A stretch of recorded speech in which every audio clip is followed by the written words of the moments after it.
আপুনি কলাখাৰ খাই পাইছেনে নে বনাব নাজানে?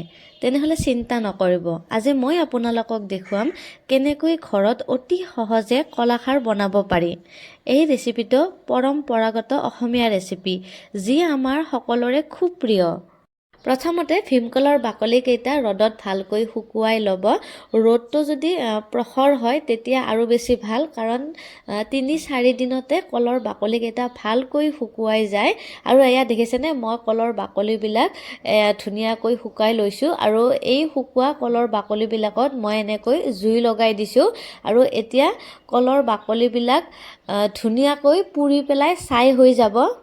মই যেতিয়া বহুত সৰু আছিলোঁ তেতিয়া মই মোৰ আইতাক দেখা পাইছিলোঁ ঘৰতে কেনেকৈ ভীমকলৰ বাকলিৰে কলাখাৰ বনাইছিল, আৰু সেই কথাটো মোৰ এতিয়াও মনত আছে। সেয়েহে মই মাজে সময়ে এনেকৈ কলাখাৰ বনাই থাকোঁ। আৰু এয়া দেখিছেনে, ইমান ধুনীয়াকৈ কলৰ বাকলিবিলাকত জুই লাগিছে। আৰু এতিয়া জুইকুৰা মই পানীৰে এনেকৈ নুমাই দিছোঁ। আৰু এয়া কলৰ বাকলি পুৰি মোৰ ছাই হৈ গ'ল। এতিয়া এই ছাইখিনি ভালকৈ মই এখন চালনীৰ সহায়েৰে চালি ল'ম। তাৰপিছত এখন ডাঙৰ চেকনি নাইবা এটা সৰু ফুটা থকা খাৰেত এই ছাইখিনি দি পেলাই মই তাত অলপ পানী দি পেলাই ভালকৈ চেকি ল'ম। আৰু চেকি লোৱা পানীখিনিয়ে হৈছে আমাৰ কলাখাৰ। দেখিলেনে, ঘৰতে ইমান সহজে কলাখাৰ তৈয়াৰ কৰিব পাৰি। আৰু আপুনিও যদি এতিয়ালৈ কলাখাৰ বনাই পোৱা নাই তেনেহ'লে এবাৰ বনাই চাব।